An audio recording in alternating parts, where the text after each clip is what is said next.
I'm always on the fence about what China's gonna do next. I mean, you literally can't predict the country, but I can get an idea of how to read into China's foreign policy. But the Chinese government has always taken this weird and vague and opaque approach to how they're gonna deal with things abroad. This is not one of those times. This is actually one of the first times I have seen China, from the top, single out the USA and basically declare America the enemy.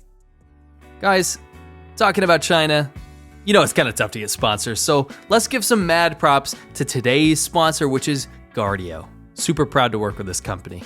Guardio is a browser extension that protects users as they browse online and offers identity monitoring available on every single device. Obviously, you guys use internet browsers whenever you're on the internet. You're gonna need a tool to make sure that you're defended against all sort of malicious attacks, and also things that are trying to glean information off what you're doing too. Guardio acts as a first line of defense. It detects threats before they even reach your browser and cause harm. And unlike traditional solutions that only remove threats once they're on your device, Guardio makes sure that they don't get there in the first place. How does it work? All you gotta do is add Guardio's browser extension from the Chrome or Edge store, and after installing, you'll get a free security scan that will detect existing threats found on your browser. This is the wow moment. This blew me away. I couldn't believe how many threats were actually already on my computer, and it felt super good not only to detect them, but to get rid of them as well. Guardio blocks 100 times more harmful websites than all the other competitors. It also blocks 10 times more malicious downloads than any other security tool. By visiting guard.io/Laowinner86 and installing the extension, you're gonna get a 7-day free trial to the premium features such as real-time threat removal. Remember, scammers know exactly who to target, and they usually target the elderly. So the great thing about Guardio is that you can protect your entire family. Guardio covers 5 family members at no extra cost. So you can protect your parents, your siblings, and your friends from scammers and hackers at a super affordable price. So if you want a clean and secure browsing experience, once again, go to guard.io/Laowinner86. The link is in the description, and check out their affordable premium plan for full protection. The difference is before they had their wolf warrior diplomats going and running their mouths and acting rude on the world stage and really destroying China's image across the entire world, but they've never done it from the top leadership. If I'm honest with you, it's changed. I think we're actually headed for major conflict soon. And I'm not talking about economic conflict. The sad thing is that the Chinese government is blaming the US for its own devastating failures at home in China. Western countries, led by the US, have implemented all-around containment, encirclement, and suppression against us, bringing unprecedentedly severe challenges to our country's development.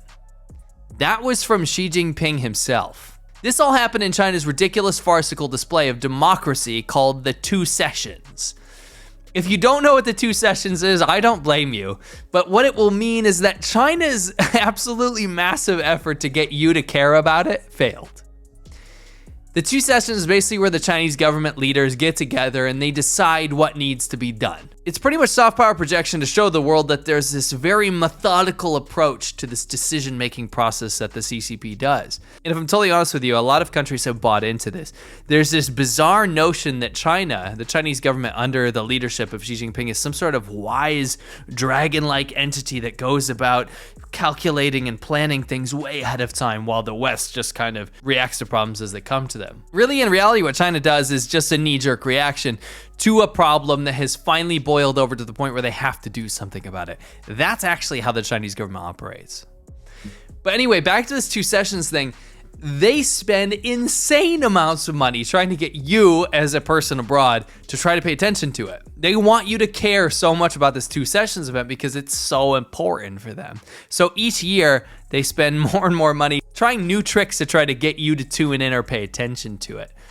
It has been absolutely hilarious. I tune in every single year just to make sure I can stay on top of what they're trying. I mean, they've gone from high-paced, energetic vlogging. Hello guys, I'm Li Xiaohui from Xinhua News Agency. In March, China enters its annual Two Sessions time. So this year is my first time to go to the Great Hall of the People. To stop motion animation. Hi guys, this is Little V, an e-journalist. Today, I'm gonna report on China's 2 sessions for you. To some of the greatest Chinese government rap you've ever heard.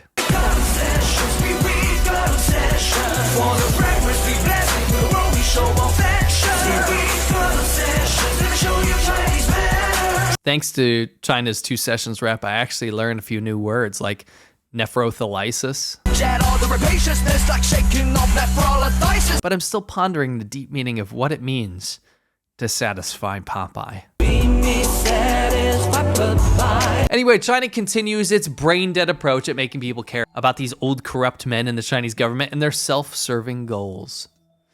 But back to the topic at hand. What Xi Jinping is actually trying to say is that he's blaming the rest of the world that people don't want to invest in China anymore, that governments don't want to invest in China anymore, that companies don't want to do business in China anymore. But guess what? No one is stopping investment into China because they don't like China. In fact, it's been nearly impossible to get people and investment bodies and world leaders to actually finally move out of China at all.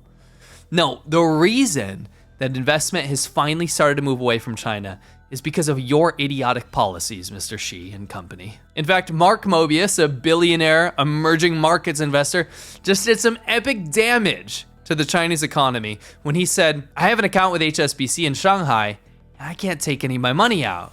The government is restricting flow of money out of the country. I can't get an explanation of why they're doing this.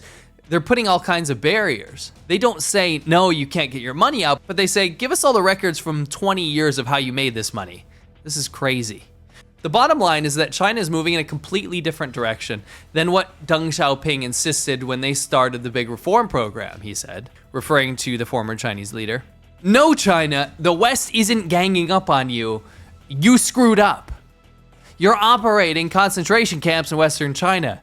Your idiotic zero COVID policy starved and welded people in their homes and shut down the whole of China for years. You blame the rest of the world for the inception of COVID and allowed it to spread internationally because you wouldn't admit that it was an issue. You even convinced the WHO that it wasn't even contagious. You've taken trillions in espionage-led IP theft and you've dropped your freedom score to 9 out of 100 on the Freedom House charts. You've claimed the entire open water territories of the South China Sea and you've threatened to invade and conquer Taiwan thousands of times. And you're even practicing how to sever their internet as a potential dry run for an invasion. No, China, you're the bully here. Perhaps the biggest mistake that you, Chinese government, could have ever done is solidifying ties with a country that just invaded Ukraine. China has been wanting to invade Taiwan for some time now, but they know they can't do it without apocalyptic consequences. So watching Russia try and invade Ukraine was kind of like the canary in the coal mine moment for them.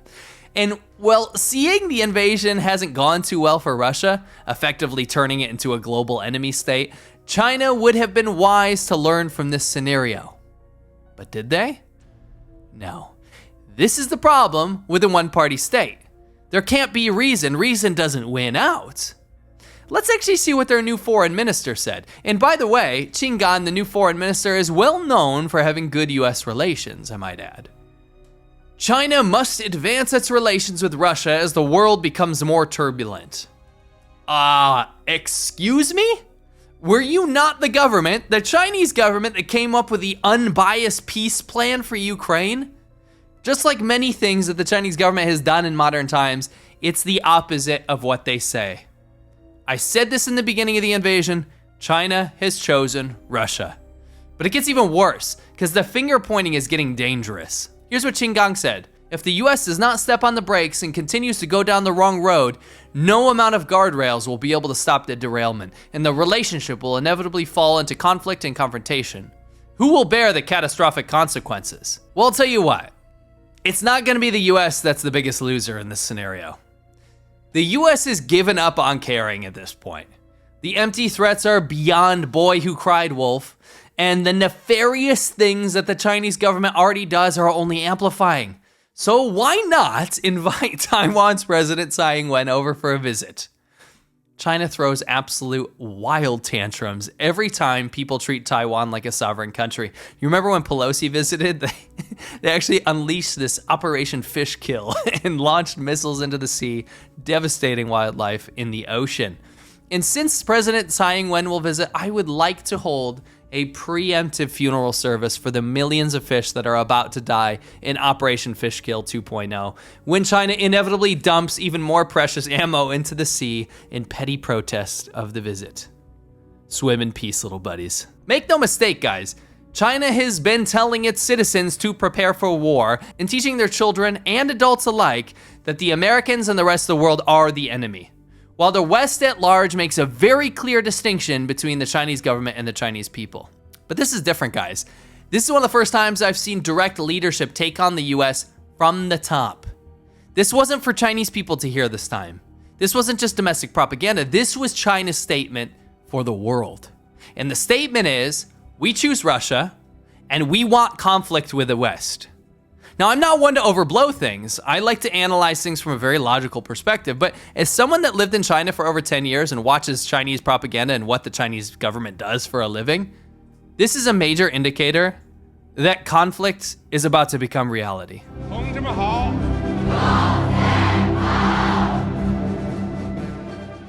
Guys, if you want up-to-date, real live coverage of what's happening in China, you gotta go over to my live show every single Friday live. Of course, it stays up after the live stream's over, but it's all of China's current events with analysis from the perspective of two guys that lived in China over a decade. It's called The China Show. I promise you, you guys will have such a good time over there. It's not boring, it's not dry, it's not just news coverage, it's entertainment. It's even what's happening in China from a pop culture perspective. It covers everything related to China that week. So definitely go over there and check it out, and I'd really, really appreciate it. Don't forget, I have a secret podcast/show every single Monday called Xiaoban Ho. It's the kind of stuff that can't make it to YouTube, if you catch my drift. That's every single Monday on patreon.com/ADV podcasts. If you join the Xiaoban Ho tier, we'd love to see you there. It's an absolute blast.